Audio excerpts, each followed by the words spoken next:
ప్రజాపాలన పెద్ద ఎత్తున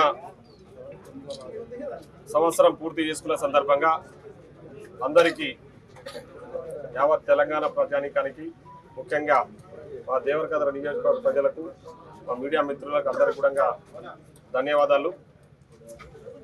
ముఖ్యంగా ఈ ప్రజాపాలనలో మేము ఈ 1 year కాలంలో ఇచ్చిన హామీలు ఏదైతే 6 గ్యారెంటీలకు సంబంధించి మేము ఇచ్చిన ప్రజలకు ఇచ్చిన హామీలు ఏవైతున్నాయో ముఖ్యంగా ఆర్టీసీ బస్సులలో మహిళలకు ఉచిత సౌకర్యమే కానివ్వండి, 500 రూపాయలకి సిలిండరు, 200 లోపు కరెంటు ఉచితంగా ఇస్తామని చెప్పినాము. రైతులకు 2 లక్షల లోపున్న రుణాలు మాఫీ చేస్తామని చెప్పి మాట ఇచ్చినాము.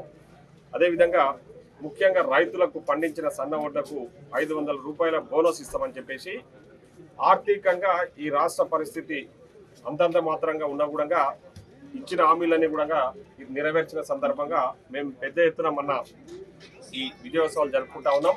దాంట్లో భాగంగా రైతు పండగ మన పాలమూరులో కనీ వెని ఎరగని రీతిలో మేము ఎక్స్పెక్ట్ చేసిన దానికంటే 2 పబ్లిక్ ఆ పండగలో భాగస్వాములు అయినారు. ముఖ్యంగా రైతులు పెద్ద ఎత్తున ఆ పండగకు తరలివచ్చి మన ఆ సభను విజయవంతం చేసినందుకు అందరికీ కూడా పెద్ద ఎత్తున కృతజ్ఞతలు తెలియజేస్తా ఉన్నాం. ముఖ్యంగా ఆ రోజు మన పాలమూరు ముద్దుబిడ్డ గౌరవ ముఖ్యమంత్రి శ్రీ రేవంత్ రెడ్డి గారు పాలమూరు పట్ల ప్రత్యేక శ్రద్ధ కనపరుస్తూ పాలమూరు జిల్లాను అన్ని రకాల కూడా నేను అభివృద్ధి చేస్తా, ముఖ్యంగా సంవత్సరానికి 20,000 కోట్ల రూపాయలు పాలమూరు అభివృద్ధికి కేటాయిస్తా, దానికి మీరు కూడా ఆమోదం తెలపండి అని చెప్పేసి ఆ రోజు వచ్చిన అందరూ మంత్రులు మీరు చూసింటారు, సహచార మంత్రివర్గ సభ్యులను కూడా అడగడము, వాళ్ళు దానికి ఇమ్మడే సమ్మతి తెలపడం కూడా జరిగింది. కాబట్టి ఆ దానికి గౌరవ ముఖ్యమంత్రి గారికి నేను ప్రత్యేకంగా మా నియోజకవర్గ ప్రజల తరఫున అదేవిధంగా పాలమూరు జిల్లా ప్రజల తరఫున ప్రత్యేకంగా కృతజ్ఞతలు తెలియజేస్తా ఉన్నాం.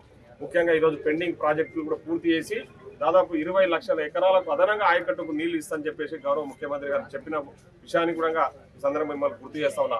గత 10 సంవత్సరాలుగా ఈ రాష్ట్రంలో రాబందుల్లాగా ఈ రాష్ట్రాన్ని ఆర్థికంగా అన్ని రకాలుగా దోపిడీ చేసిన దుర్మార్గులు ఈరోజు మళ్ళీ ప్రభుత్వాన్ని ముఖ్యంగా మా గౌరవ ముఖ్యమంత్రి గారిని పదే విమర్శిస్తూ ప్రజలను తప్పుదోవ పట్టించే ప్రయత్నం చేస్తూ ఉన్నారు. కానీ ప్రజలు అవన్నీ ఏం పట్టించుకోకుండా మొన్నటి సభను ఎంత పెద్ద ఎత్తున విజయవంతం చేసిన విషయం కూడా మీకు అందరికీ కూడా తెలుసు.